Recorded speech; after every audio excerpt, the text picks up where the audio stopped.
Pumping set यानी 4/4 के बराबर में ये माहिल सिंह काम करता है। रे हरमजादे रूदला कुत्ते कमीने, मैंने तुमसे पहले कहा था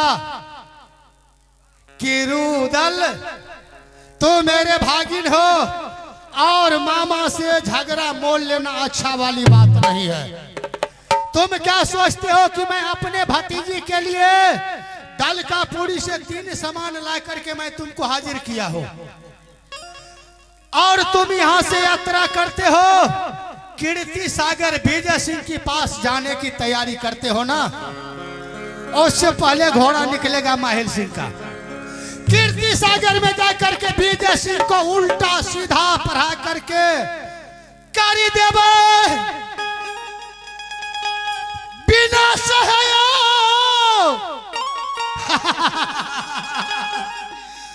रुदल खानदान के यार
यानी 4/4 के बराबर में माहिल सिंह काम करता है।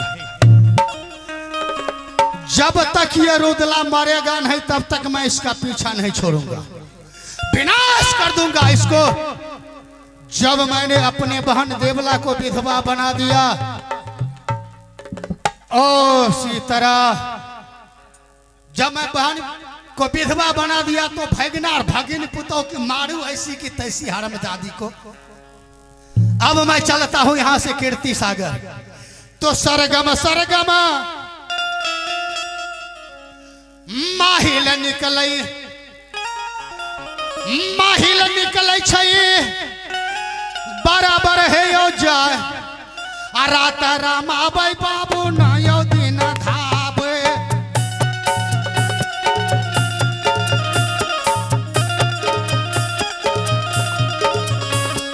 रात राम आबै ना दिन धाबे।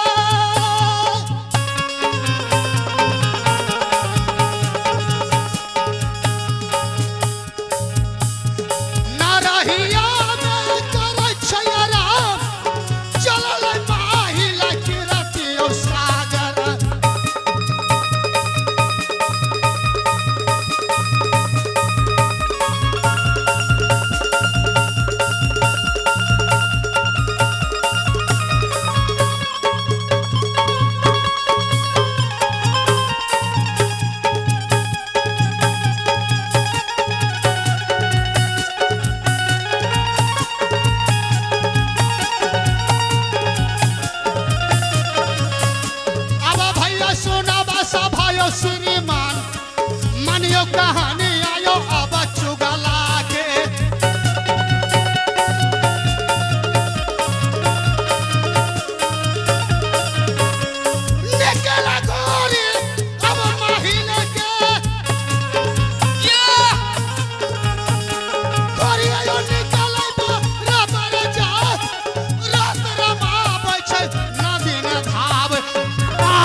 गुदिया बनाने लगे राजा विजय सिंह।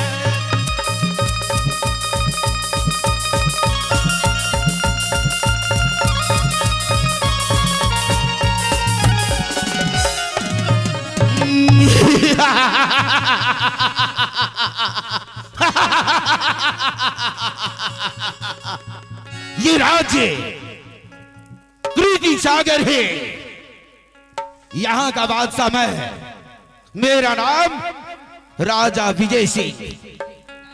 अब शेष जब कि मैं अपने दरबार के अंदर आता हूं, ना तो कोई मंत्री और ना तो कोई बलडन और ना तो कोई पहरेदार, और गिर बातें करो तो करो किससे?